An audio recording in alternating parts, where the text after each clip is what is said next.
आठमल्लिक कृषि विभाग कार्यालय ठारे उत्पादक दलर सदस्य माने मां मानकु नेई बैठक अनुष्ठित।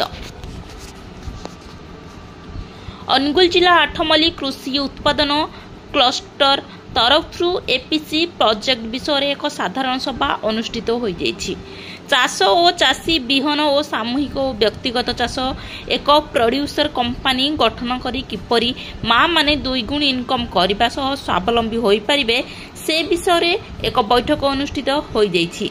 एही सभारे आठमल्लिक ब्लॉकर 6 गोटी ग्राम पंचायत 25 उत्पादक गोष्ठी हॉर्टिकल्चर एग्रीकल्चर भेटेरिनरी एही भली 2 गोटी संस्थार विभाग द्वारा कार्य करुछन्ति।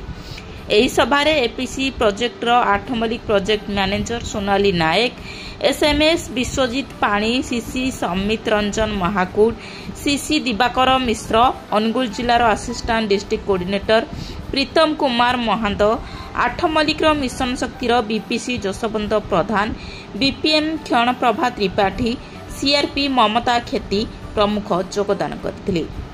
आठमल्लिक करुणाकर नायक रिपोर्ट, आठमल्लिक समाचार।